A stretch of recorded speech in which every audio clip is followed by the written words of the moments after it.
السلام عليكم ورحمة الله وبركاته. هنتكلم عن الانرجي فلو ان ايكو سيستم، يعني ازاي الانرجي بتحصل لها انتقال في الايكو سيستم. احنا عارفين ان احنا عندنا ايكو سيستمز مختلفة.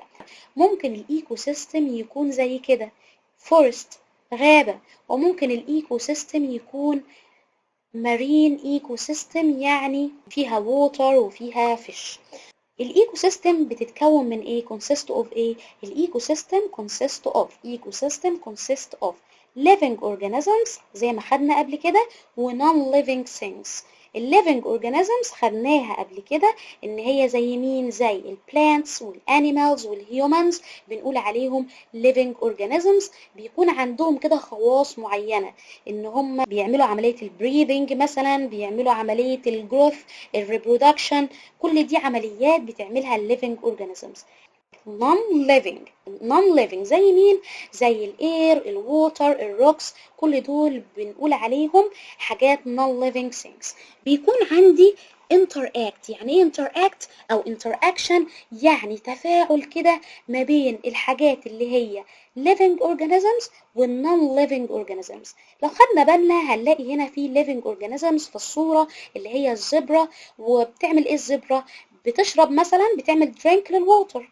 فلما تعمل درينك للووتر هي كده اتفاعلت، عملت interact مع حاجة non living، حاجة non living، وبتعمل breathe للاير. الاير ده برضو non living. يبقى كده الزبرة عملت interact مع مين؟ اتفاعلت مع ال non living things.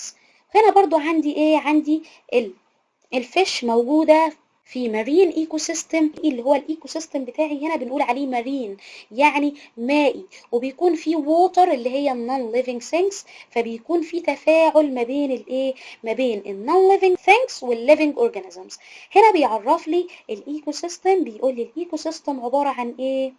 عبارة عن area، هي منطقة أو community بيبقى فيها contains، بيبقى فيها living organisms و non living things، وهما الاتنين زي ما اتفقنا interact with each other. يبقى هي area contains living organisms and non living things that interact، عمالين كده يتفاعلوا with each other، مع بعضهم البعض. عشان لما اجيبها لك في الساينتفك term اقول لك ايه الاريا؟ contain living organisms and non-living things that interact with each other. تقول لي الايكو سيستم. ايكو سيستم. هنا بيقول لي تعالوا نعرف مع بعض how does energy، ازاي الانرجي flow. يعني flow يعني transfer، يعني ازاي بتمشي through ecosystem. يعني ايه تمشي؟ يعني انا عندي organism بياكل organism تاني عشان ياخد ايه؟ ياخد energy. طب كده لما حد بياكل حد كده الانرجي عمالة تمشي من organism لأورجانيزم، من organism لأورجانيزم. أنا مثلا عندي مثلا إيه؟ animal جه plants. يبقى كده الانرجي انتقلت من البلانتس وراحت للانيمالز. عندي animals كالانيمالز، يبقى كده الانرجي حصل لها flow. يعني ايه flow؟ يعني move، اتحركت من animal لانيمال.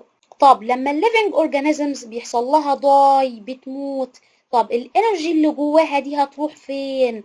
is returned to the soil، هترجع مرة تانية للسويل. عن طريق ايه؟ عن طريق ان الليفنج اورجانيزمز لما بتموت بتيجي كائنات بنقول عليها decomposers بتعمل، تفضل تعمل ديكاي. يعني ايه ديكاي؟ يعني تحلل، يعني تكسر، تعمل بريك داون لمين؟ للكائن اللي هو الديد ده، الكائن الميت ده، ترجعه تاني لمين؟ للسويل. return to the soil. تعالوا بقى نعرف هنا الهوك ازاي get energy، ازاي ياخد الطاقة بتاعته. اكيد بياخدها من الفود. طب عايزين نعرف مع بعض ايه الفود اللي الهوك بياكله. هنا بيمهد لي للدرس، بيقول لي who can feed on rabbits and rat. ايوه الهوك قوي فبياكل الرابتس والرات، الانيمالز only. وهو عشان قوي ما ينفعش، هو مش صغير يعني عشان يروح ياكل البلانتس. فلما يجي يقول لك الهوك كان feed on plants leaves، ياكل النباتات، اقول له لا غلط. لا، ده الهوج بياكل الانيمالز only. بيقول لي الهوج hunts its prey، البراي بتاعته to get energy عشان ياخد طاقة. ايوه الكلام ده صح. هنا بيقول لي how hogs، ازاي الهوجز get energy in their environment. بيقول لي hog get energy from food، وبيقول لي هو eat different types of animals، بياكل animals بس، هو مش صغير عشان يروح ياكل البلانتس. زي مين بقى؟ زي السنيك، زي المايس، زي الفيش والبيردز والسكويرلز، يعني السنجاب يعني. وممكن ياكل الرابتس and other small ground animals، والحيوانات بقى الكتيرة اللي موجودة في الأرض. بيقول لي الهوج don't eat plants، عمره ما ياكل plants، هو مش صغير عشان ياكل plants. but they eat animals who eat plants، ولكن بياكل الانيمالز اللي كلت البلانتس. يبقى هو كده بيحصل على الانرجي من البلانت، بس بطريقة ايه؟ indirectly، بطريقة غير مباشرة. يعني ما بياكلش البلانت على طول، ولكن بياكل animals، الانيمالز دي اصلا واكلة ايه؟ واكلة بلانت. so they also depend on plants، هو بيعتمد على البلانتس for energy، ولكن بطريقة ايه؟ غير مباشرة. بيقول لي الهوك ده بيبقى قوي، فبالتالي few predators can attack hogs، محدش يقدر يجي يتخانق معاه، ولكن اللي بيقدر عليه هوك زيه او eagles، هما اللي يقدروا عليه. طب لو مات، لو الهوج ده حصل له dies، هيحصل ايه؟ when a hog dies it decomposes، يعني هيحصل له ايه؟ هيحصل له break down، هيحصل له decay، هيتحلل، هيتكسر عن طريق الديكمبوزرز، والانرجي بتاعته returned to the soil، هترجع تاني لمين؟ للسويل. بيقول لي hogs eat plants، هقول له غلط، هو صغير عشان ياكل plants ولا ايه؟ ده very strong. طب hogs get their energy by eating animals only، أيوة صح، هو بياكل الانيمالز بس. بيقول لي when a hog die، لما الهوج بيموت its energy returned to soil، أيوة صح، عن طريق الديكمبوزرز. تعالوا نتكلم بقى عن activity 3. هنا بيقول لي احنا اتفقنا ان الايكو سيستم ده عبارة عن area او community بيعيش فيها مين اللي بيعيش فيها؟ living organisms. واتفقنا ان عشان living organisms يعيش فيها لازم يلاقي ايه؟ لازم يلاقي food، يعني يلاقي حاجة ياكلها، ولازم يلاقي water، ولازم يلاقي shelter. لازم الحاجات دي تبقى موجودة في الايكو سيستم عشان الليفينج اورجانيزم يقدر ان هو ايه؟ يعيش فيها. وبيقول لي انا عندي different ecosystem on earth، عندي ايكو سيستم كتير قوي على الارض.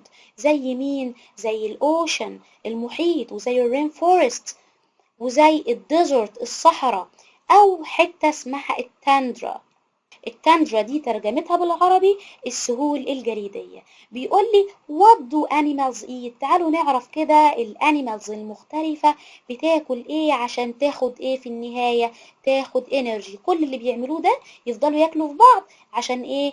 get energy. بيقول لي animals eat different types of food، الحيوانات بتلاقيهم بياكلوا ايه؟ بياكلوا فود مختلف. زي تلاقي ان الانيمالز ممكن ياكل plants، ممكن ياكل animals، ممكن both of them، يعني ياكل الاتنين plants وانيمال. كل ده ليه؟ to get energy. هنا بيديلي الأمثلة على الانيمالز. بيقول لي الكاراكال eats rabbits، هياكل مين؟ القط البري هياكل الرابتس وهياكل المايس. هنيجي للغلبان ده، الرابت الغلبان ده بياكل مين؟ eat grass. عندي البيرد بتاكل ايه؟ eat worms، هتاكل الديدان.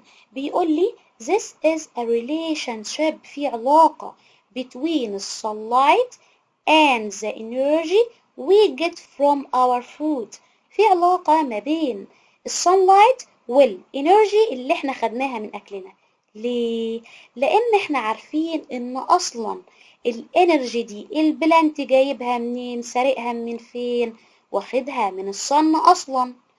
فاحنا بناكل البلانت اللي اصلا سارق الانرجي بتاعته من الصن، وبالتالي احنا خدنا الانرجي اللي جاية من الصن ولكن بطريقة indirectly، يعني بطريقة غير مباشرة. يعني انا ما روحتش خدت الانرجي من الصن على طول، لا ده انا عندي البلانت خد الانرجي من الصن، بعدين انا جيت كلت البلانت اللي هو اصلا واخد الانرجي بتاعته من الصن، يبقى انا خدت الانرجي بتاعتي من الصن ولكن بطريقة indirectly، لان انا ما بعرفش اخد الانرجي بتاعتي من الصن بطريقة directly، بطريقة مباشرة، ولكن اروح لحد بيعرف ياخد الانرجي بتاعته من الصن، وهو مين؟ البلانت. The energy we get from food originally أصلا جاية من مين؟ come from the sun. يبقى احنا خدنا الانرجي بتاعت الصن ولكن بطريقة indirectly. ليه؟ عشان احنا غلبانين ما بنعرفش ناخد الانرجي بتاعتي من الصن بطريقة مباشرة. هنا بيقول لي worms can be eaten يعني بتتاكل. مين بياكلها؟ by a birds. الرابت eats، الرابت بياكل ايه؟ بياكل الجراس. الماوس can be eaten يعني يتاكل by ايه؟ مين اللي بياكله؟ caracal. كده نكون خلصنا lesson 1 unit 1 في concept 2. نتقابل ان شاء الله المرة الجاية في حل أسئلته. والسلام عليكم ورحمة الله وبركاته.